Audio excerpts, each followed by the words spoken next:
Hello my dear student, Gyanoday Bharati channel में आपका स्वागत है। आज का वीडियो हमारा बहुत ही इंटरेस्टिंग होने जा रहा है, क्योंकि आज अपने वीडियो में हम जिस बॉयलर के बारे में जानेंगे उसका यूज़ टाइटैनिक शिप में हुआ था। तो आइए स्टूडेंट, वीडियो में आगे बढ़ते हैं। आज के जो बॉयलर को हम लोग देखने वाले हैं उसका नाम है स्कॉच मैरीन बॉयलर। और यहाँ पे आप उसके इमेज को देख पा रहे हैं। ये स्कॉच मैरीन बॉयलर स्टूडेंट एक फायर ट्यूब बॉयलर होता है, और साइज में काफ़ी ज़्यादा कॉम्पैक्ट होने के कारण इसे एज पोर्टेबल बॉयलर भी हम लोग यूज़ कर सकते हैं, जिसकी वजह से 1850 के आसपास इस तरह के बॉयलर्स का काफ़ी यूज़ मैरीन बॉयलर के तौर पे किया गया। It is a fire tube boiler. It is also a Scotch or tank type boiler, were introduced in 1862, which is used for the marine work. The reason behind it is used for marine work is its compactness, efficiency in operation, and its ability to work in any type of water. Brickwork setting and external flues are not required in this boiler. As such, it is descendant of the earlier Lancashire boiler, and like the Lancashire, it uses multiple separate furnaces to give greater heating area for a given furnace capacity. It differs from the Lancashire in two respects. Many small diameters tube, 3 or 4 inches diameter each, are used to increase the ratio of heating area to cross section. Secondly, the overall length of the boiler is halved by folding the gas path back on itself.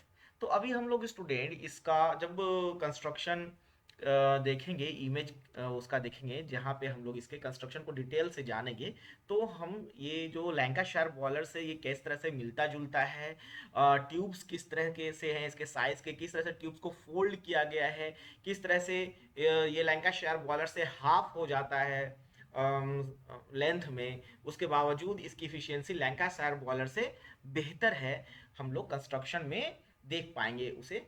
फिलहाल हम लोग ये समझते हैं कि इसका use as marine boiler क्यों होता है।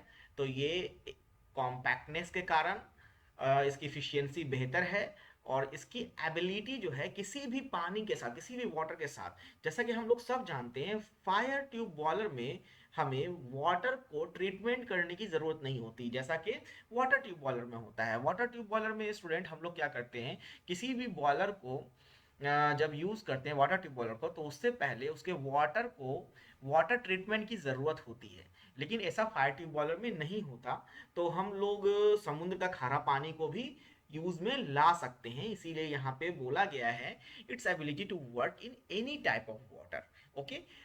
दूसरा एक बात मैं आपको और बताना चाहूंगा कि इसका स्कॉच मैरीन बॉयलर नाम क्यों है, क्योंकि इसे एक स्कॉटिश इंजीनियर ने डिजाइन किया था, जिस वजह से इसका नाम स्कॉच मैरीन बॉयलर है। ओके। ये देखिए, ये हम लोग इसका बॉयलर का साइड व्यू देख पा रहे हैं, यहाँ से हम लोग बॉयलर का फ्रंट व्यू देख पा रहे हैं। ओके। अब यहाँ पे देखिए, ये जो है हमारा लैंकाशायर बॉयलर का हाफ हो जाता है। उसका सबसे बड़ा कारण ये है कि यहाँ पे ट्यूब्स लगातार फोल्ड किए गए हैं, लगातार ट्यूब्स फोल्ड किए गए हैं। और ये हमारा कंबशन चेम्बर में जो हॉट फ्लू गैसेस बन रही है, वो इन ट्यूब्स से होते हुए चिमनी से बाहर जा रही है, जिस दौरान ये क्या कर रहा है, वाटर को हीट ट्रांसफर कर रहा है और वाटर स्टीम में कन्वर्ट हो रहा है।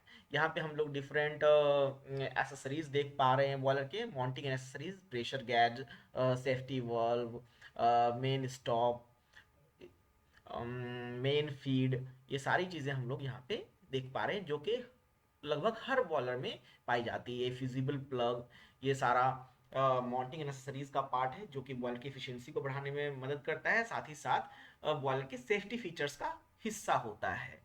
तो यहाँ पे हम काफ़ी बेहतर ढंग से बॉलर के कंस्ट्रक्शन को समझ पा रहे हैं। यहाँ पे ब्लो ऑफ कॉक है, यहाँ से पानी को रिलीज कर दिया जाता है। जब बॉयलर यूज में ना हो तो हम लोग यहाँ से पानी को रिलीज कर देते हैं। Okay.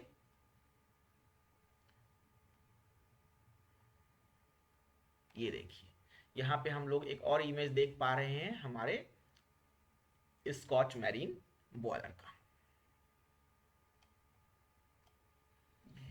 Basically scotch marine boiler student दो तरह का होता है, एक सिंगल हैंडेड बॉयलर, दूसरा डबल हैंडेड बॉयलर। जिसमें सिंगल हैंडेड बॉयलर बहुत ज़्यादा पॉपुलर है।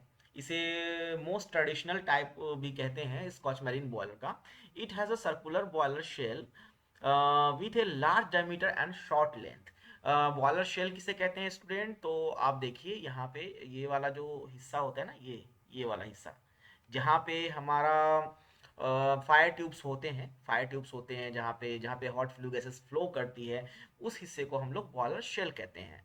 तो स्टूडेंट क्या बोला जा रहा है यहाँ पे, ये जो है बॉयलर सर्कुलर बॉयलर शेल जो होता है उसके डायमीटर काफ़ी बड़ा होता है। डायमीटर बड़ा होने के कारण ये लेंथ में शॉर्ट हो जाता है, लेंथ इसका थोड़ा कम होता है। Okay, its length varies up to 3.5 meters. It contains of four furnaces. It is the most traditional type of boiler which is used in steamship for many countries. आज के समय में तो हम लोग जानते हैं स्टूडेंट के स्टीम शिप का यूज़ अब नहीं होता है, लेकिन 18वीं शताब्दी में काफ़ी ज़्यादा स्टीम शिप का यूज़ होता था, 18वीं से 19वीं शताब्दी के बीच में। Double-handed boiler.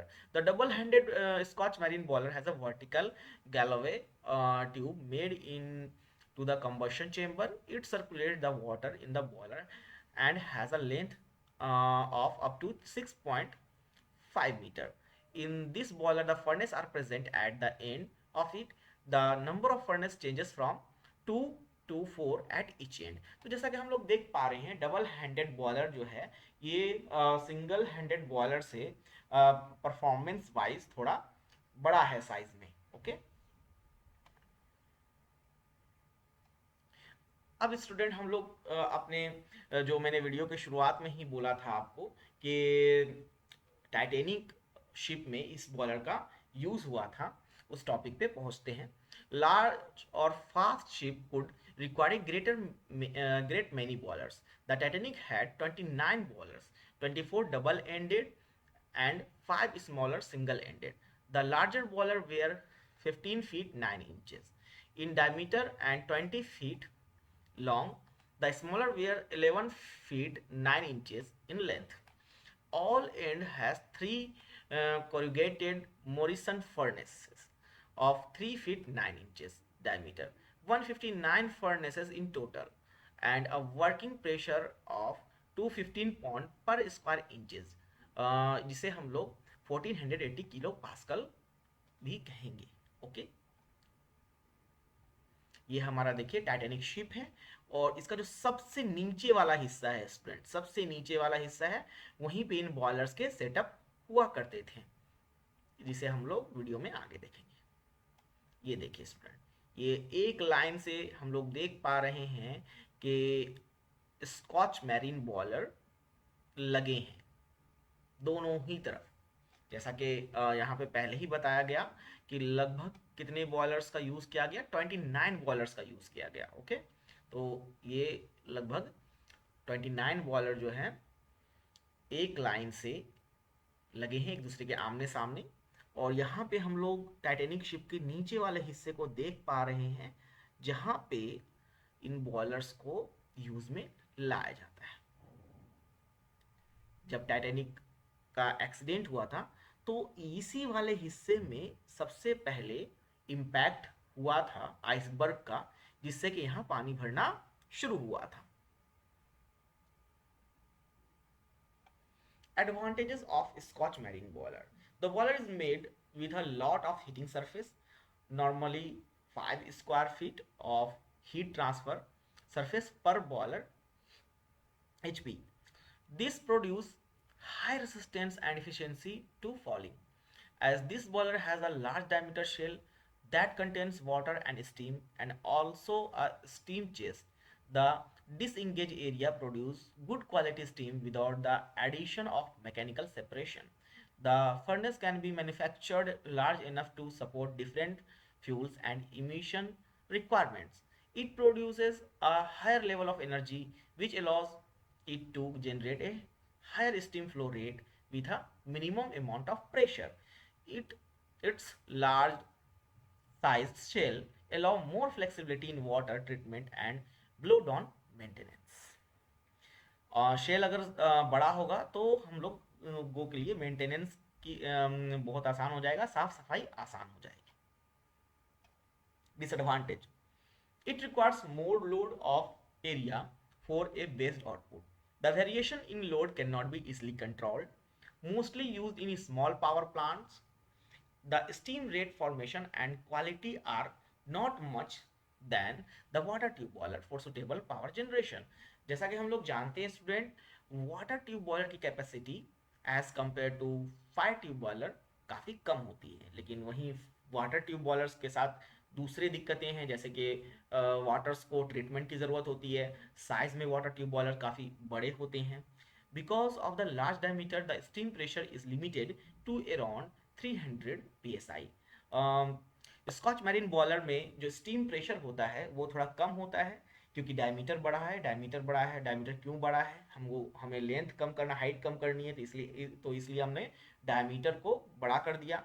लेकिन हमें इस बॉयलर का यूज़ पावर प्लांट में करना नहीं है, टरबाइन को घुमाने के लिए करना नहीं है। अगर करते भी हैं तो बहुत छोटे पावर प्लांट्स में इसका यूज़ करते हैं। इसको हम लोग मैरीन बॉयलर के तौर पे यूज़ करते हैं, तो इतना प्रेशर काफ़ी है, सफिशियंट है। It runs with a longer warm-up cycle, frequently require backup boiler to keep for faster response. This make it more expensive and complicates the process. जैसा कि हम लोग जान रहे हैं कि टाइटेनिक में भी लगभग 29 बॉयलर्स का यूज़ हुआ था, तो वो इसी कारण से ऐसा करना पड़ा था हमें, क्योंकि स्कॉच मैरीन बॉयलर जो है ये इसको फ्रिक्वेंटली बैकअप की रिक्वायरमेंट होती है, जिस वजह से हमें ज़्यादा बॉयलर्स लगाने पड़ते हैं, जो कि थोड़ा एक्सपेंसिव पड़ता है। तो स्टूडेंट, इसी के साथ हमारा ये टॉपिक एंड होता है। चैनल में लगातार बने रहें, जिससे कि हम लोग आपके लिए नए वीडियोस लाते रहेंगे। Thank you.